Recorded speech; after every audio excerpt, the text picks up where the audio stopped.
Hello everyone, welcome to Analog IAS Current Affair Analysis for 27th of January 2021. In this video, we'll be discussing these couple of issues.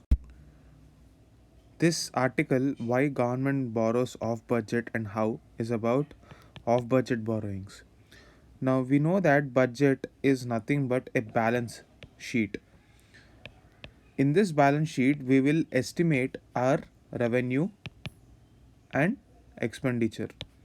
We know that credit rating agencies look at our difference between revenue and expenditure. This revenue and expenditure difference is basically called as fiscal deficit. Now, having a high fiscal deficit is not a healthy trend for an economy, and therefore government wants to look at ways where it can avoid fiscal deficit. But certain times it so happens that government is forced to have a borrowing from elsewhere, and that is not accounted in the budget. So that type of borrowing is called as off budget borrowing. Now let me explain with an example. The government has certain agenda to fulfill its objectives towards development. Say for example, National Food Security Act. According to this act, 67% of the population was to get subsidized food grains. Now, to achieve this objective, we have a government body, Food Corporation of India, which is supposed to be a self regulating body and autonomous body to generate its own income. However, certain times it so happens that the National Food Security Act is implemented through the Food Corporation of India, and the operation cost is to be given by the government. What happens is sometimes FCI does not have enough revenue with it. Now, FCI will be forced to take loans from elsewhere, like, say, for example, World Bank or any other agency which is ready to give it certain money to carry out these operations, and the guarantee for that will be Government of India. Now, this type of borrowing will not be in the fiscal deficit because directly the government is not giving any money to the Food Corporation of India, it is just giving a guarantee. There is often a criticism that the government has been resorting to this off budget borrowing route and actually not showing the exact fiscal deficit targets or the numbers in our economy. So, just to take that amount also into context and understand how much we have, the Comptroller and Auditor General reports say that it's roughly around 5.85% of GDP instead of what the government projects itself to be as, that is around 3 to 4%. So we have to be clear about this concept for our prelims exam, and it's a very important concept.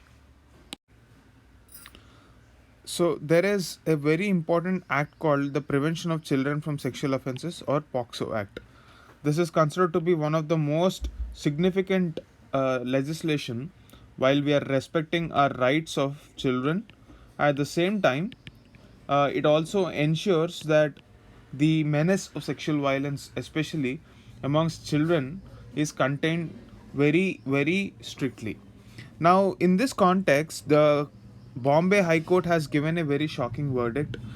It has let go of a person because it thought the sexual offense is not serious enough.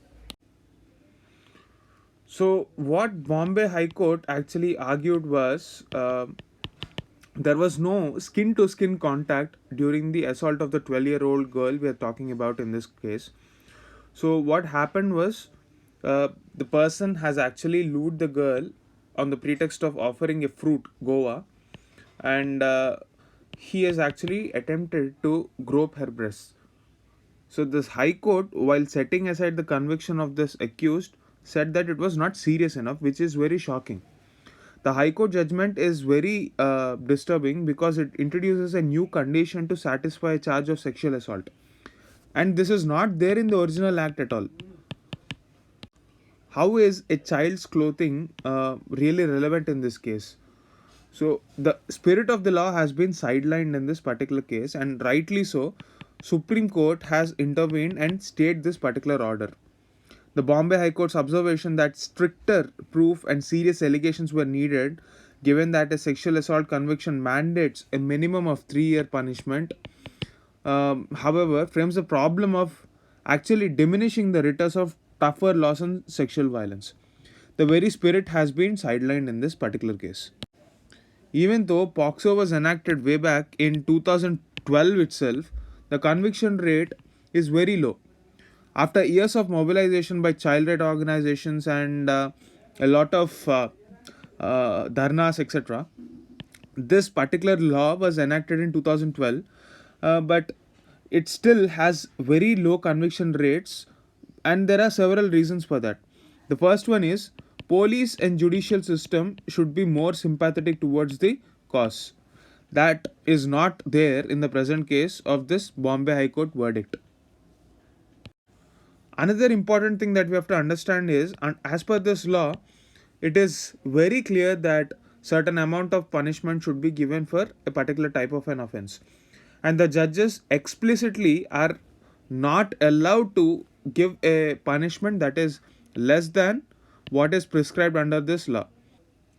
This is not allowed at all, but still the Bombay High Court has gone forward to give a punishment less than what is prescribed in the POXO Act.